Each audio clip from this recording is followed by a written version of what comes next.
The Dajjal shall try to strip God of all of his divine attributes and claim them for himself. This arrogance is also the way of the Freemasons, who are engaged in replacing the laws of God with those that are man-made and claiming justice across the land, using technology to monitor all that you do, trying to see and hear everything, using genetics to alter and to improve the creation to reach their false standards. Their arrogance knows no bounds, and they obey no law but that of their own making. These are the forerunners to the Dajjal. These are the Freemasons.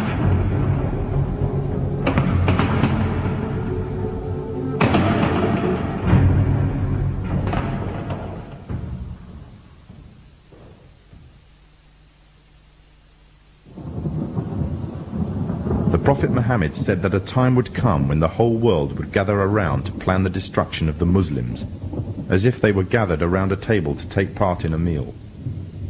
Today the nations of the world are doing just that, around the circular tables of the United Nations General Assembly Hall. He also said that the time of the Dajjal will be years of confusion. People will believe a liar and disbelieve one who is trustworthy, and those who rebel against God will have a say in general affairs. Today, during the time preceding the Dajjal, there is also a time of confusion. The system set up by the forerunners to the Dajjal have ensnared many Muslims away from truth, using lures such as wealth and materialism and fulfillment of earthly desires. A miserable trade indeed. These times of tribulation are like a giant sieve, sorting out the true believers from the apostates and hypocrites. Many have adopted the lifestyle and philosophy of the Dajjal system, retaining perhaps only their Muslim names or clothing, wearing them like a badge to their identity, and in every other way embracing wholeheartedly the system that is being used to eradicate Islam.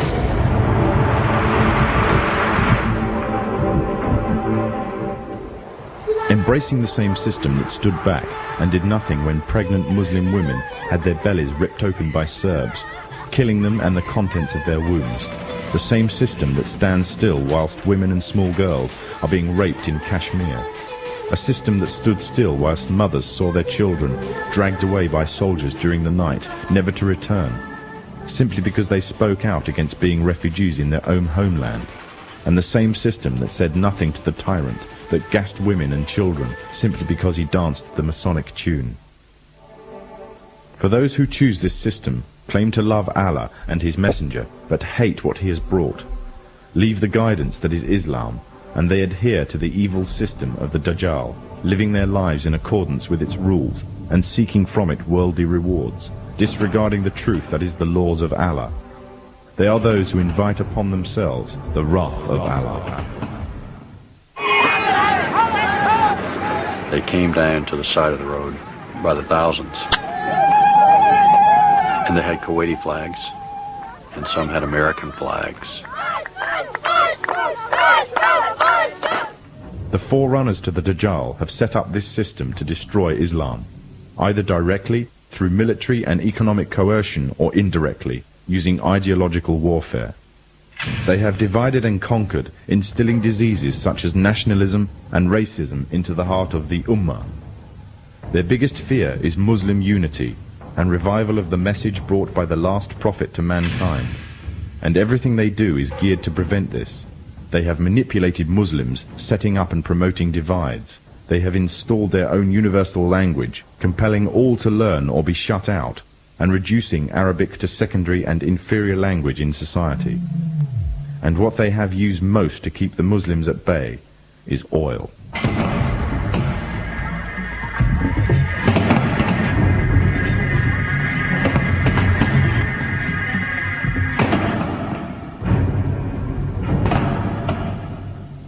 During World War I, the Freemasonic governments managed to destroy the Islamic Caliphate and annex all its territories. The part now called Iraq was put to British mandate, and current borders were defined by them and through the Iran-Iraq War. After its independence, the USA took over interest in Iraq. In fear of a purist Islamic uprising, the CIA aided the Ba'ath Party's rise to power, making Saddam Hussein the leader of Iraq and an ally to the Masonic states. When Kuwait later started raising its oil prices, it was destroying the war-torn economy of Iraq. Threats were made but ignored. The situation worsened until finally Iraqi troops were mobilized to the border. The Freemasonic media, the American media in particular, portrayed this as a shock and outrage. However, it is reported that the US ambassador to Kuwait had prior knowledge of the invasion and Iraq's intentions, as did the CIA. After the Gulf War, Saddam is still alive, and Kuwait has been liberated. It remains to be asked exactly what purpose the Gulf War served to its Freemasonic orchestrators. The Masonic West has long realized that the control of oil is vital to their economies. One of the main reasons is their reliance on cars and road transport. However, although technology exists to mass-produce fully operational electric cars, all attempts to do so have been vetoed. This is because oil is crucial to maintaining their world order.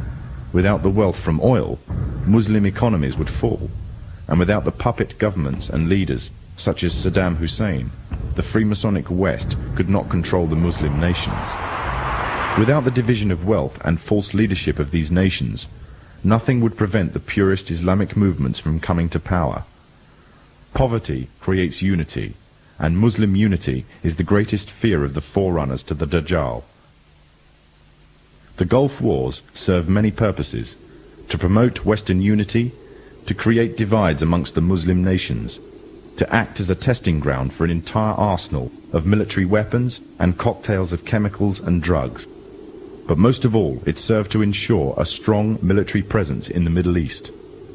The Dajjal has placed a strong hold in the very heart of Islam itself and laid a firm grip on the Muslim holy lands.